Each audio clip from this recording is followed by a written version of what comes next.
কোথাও ঘুরতে যেতে ইচ্ছা করছে? তবে আপনার সামর্থ্যে থাকলে ঘুরে আসুন। কোথাও গিয়ে কি কিছু কিনতে ইচ্ছা করছে? সামর্থ্য যদি থাকে তবে জিনিসটি কিনে নিন। কেননা আজকের এই সময়, আজকের এই কেনার বা ঘোরার অনুভূতি পরবর্তীতে নাও বা থাকতে পারে। তাই সময় থাকতে নিজেকে মূল্য দিতে শিখুন। সকলকে জানাচ্ছি আমার পক্ষ থেকে সকালে স্নিগ্ধ শুভেচ্ছা। কেমন আছেন সবাই? গ্রামীণ জীবনের নতুন আরেকটি ভিডিওতে সকলকে স্বাগত জানাই। আশা করছি আমার পরিবারের ছোট বড় নতুন পুরাতন সকল সদস্যরা বেশ ভালো আছেন। আজ আমি প্রতিদিনকার মতো সে একগুঁয়ে জীবনযাত্রা বা আমার হোস্টেল লাইফের কোনো কিছুই কিন্তু দেখাচ্ছি না। আজ আমি আপনাদের দেখাবো আমার ইউনিভার্সিটিতে আমি যে ডিপার্টমেন্টে পড়ালেখা করি সেই ডিপার্টমেন্টের উদ্দেশ্যে একটা আসলে ফুড ফেস্টিভ্যাল অর্গানাইজড করা হয়েছিল। আজকে আমি সেই বিষয়গুলো আপনাদের সাথে তুলে ধরব।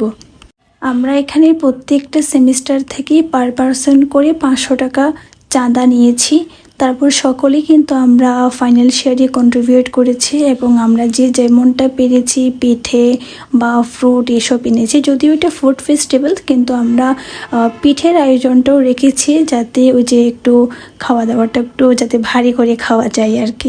আজকের এই প্রোগ্রামের জন্য আমি সবাইকে আসলেই অনেক অনেক কৃতজ্ঞতা জানাতে চাই, যেহেতু সামনে আপনাদের পরীক্ষা।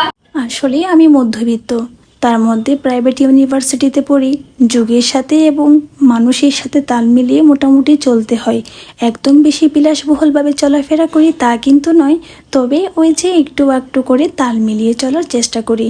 টিউশন বা বিভিন্ন ট্রেনিং করে যে অল্প স্বল্প টাকা পাই, ওসব টাকা দিয়ে নিজের স্বপ্নগুলোকে পাড়া দিয়ে একদম মেরে না ফেলে সেসব ছোট ছোট স্বপ্নগুলোকে পূরণ করার চেষ্টা করি এই ধরনের অনুষ্ঠানে পার্টিসিপেট করে। একসাথে সবাই আমি বলবো যদি গান গায় তাহলে আমি গাইবো। আসলে আমি ব্যক্তিগতভাবে মনে করি যে আমরা যারা মেয়েরা রয়েছে মধ্যবিত্ত পরিবারের, তাদের আসলে টানাপোড়া সারা মাস সারা বছর থাকে। তাই আমি বলবো একটু বুদ্ধি কাটিয়ে চলাফেরা করে অল্প স্বল্প টাকা যদি জমিয়ে রাখা যায়, তবে এইসব অনুষ্ঠানে অ্যাটেন্ড করতে বা এইসব ভার্সিটি বা কোনো ফ্রেন্ডসদের সাথে একটু আনন্দ প্রমোদ করতে বাড়ি থেকে সে হাত পাততে হয় না। তো আমরা যারা মধ্যবিত্ত পরিবারে আছি তারা আসলে যুগের সাথে তাল মিলিয়ে চলাটা একটু টাফ। তারপরে কিন্তু চলতে হয়, একটু মানিয়ে গুছিয়ে নিতে হয় এই আর কি। তো এখন যেটা দেখতে পাচ্ছেন এটা হচ্ছে রিভিউ বোর্ড। এখানে আমরা স্টুডেন্টরা আজকের অনুষ্ঠানটা কীভাবে উপভোগ করেছি সেই বিষয়ে জানানো হয়েছে। তো আজকের এই ভিডিওটি এই পর্যন্ত। আমাদের ভার্সিটির ডিপার্টমেন্টের ফুড ফেস্টিভ্যালটা আপনাদের কেমন লেগেছে প্লিজ একটু কমেন্ট করে জানাবেন। আপনাদের অসংখ্য অসংখ্য ধন্যবাদ মহামূল্যবান সময় নষ্ট করে আমার এই ভিডিওটি দেখার জন্য। টাটা।